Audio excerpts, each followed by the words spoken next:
आता बातमी मनोज जरांगेंसंदर्भातली आहे। मनोज जरांगे रात्री 2 वाजता पुण्यात दाखल झालेत। प्रकृती बरी नसताना सुद्धा जरांगे रात्री अँब्युलन्स मधून पुण्यामध्ये दाखल झालेत।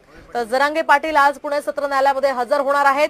जरांगे आणि त्यांच्या 2 साथीदारांवर एका नाट्य निर्मात्याची फसवणूक केल्याचा आरोप आहे आणि याच गुन्ह्यामध्ये पुणे न्यायालयानं त्यांच्या विरोधात अटक वॉरंट जारी केलं होतं। त्यानंतर त्यांच्या वकिलांनी 2 ऑगस्ट रोजी हजर राहतील असा अर्ज कोर्टाला दिला होता। याच पार्श्वभूमीवर आता काल रात्री 2 वाजता जरांगे पुण्यात दाखल झाले। दरम्यान जरांगेंसंदर्भातली आणखी एक मोठी अपडेट समोर येते ती म्हणजे विधानसभेसाठी जरांगेंनी आता दंड थोपटले। आपण पाहतोय विधानसभा निवडणूक आपण लढवणार असल्याचं त्यांनी म्हटलेलं आहे। त्यामुळे 7 ऑगस्ट पासून जरांगे हे इच्छुकांचे अर्ज मागवणार आहेत आणि 13 ऑगस्ट पासून इच्छुकांच्या अर्जांची छाननी सुद्धा करण्यात येईल अशी माहिती त्यांनी यावेळी दिली आहे। जरांगे या सगळ्या उमेदवारांची मुलाखत सुद्धा घेणार आहे। आपण पाहतोय आता आरक्षण